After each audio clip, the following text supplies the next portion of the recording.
Ilan Pappe. Israelis like to convey the message of Palestinians' passivity, of acceptance or resignation, and therefore claim there's no need for any dramatic change in the status quo. But those of us who are on the ground know that the resistance of individuals and collectives is still happening. Can you see something like a third uprising, a third intifada being part of that resistance in the future? Mustafa Bargouti. I do see that, yes. I don't know when, and I don't know exactly which form it will take, but since 2015 we've been moving in that direction. Specifically, since the people of Palestine are almost 100% convinced that the Oslo path has failed, that the Palestinian Authority has failed, that this reliance on the compromise with Israel is not working, they are seeking ways to struggle back. And I believe that many of the new forms have been used before.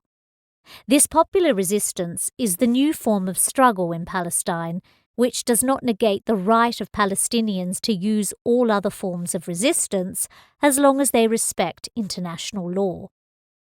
Palestinians in Gaza frequently use military struggle to defend themselves, to deter Israeli aggression. That is well known. But the most popular and effective form of resistance is what we've been advocating: popular resistance. As we invent and use new forms, we are in a dynamic process because the establishment constantly tries to co-opt and neutralize these forms to make them an official ministry or a governmental body. But it is not working. I want people to understand that this is a dynamic process. It's not just a new form that you discover and use. You first struggle on the ground to promote these forms. I would add to popular resistance the issue of steadfastness. In the 70s and 80s, this was the main goal: how to help people remain steadfast against occupation.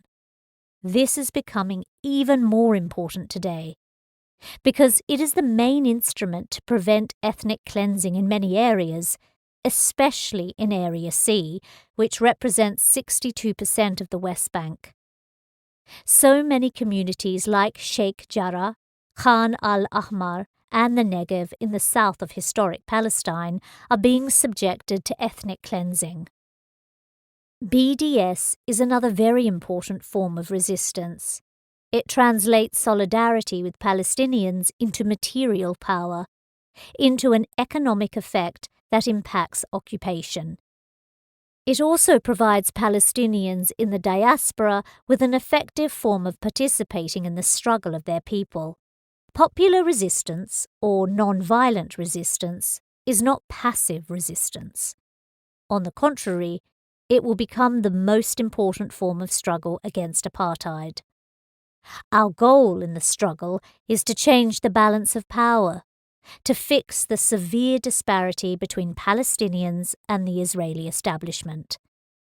We speak about 6 pillars of struggle as a strategy: popular resistance, BDS, steadfastness, integrating the struggle between Palestinians in the occupied territories, in 1948 areas and in the diaspora, and the creation of a unified democratic leadership.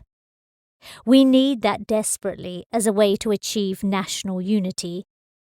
Finally, the 6th pillar is the penetration of the circles of our opponents and working with different groups to mobilize solidarity with the Palestinian cause.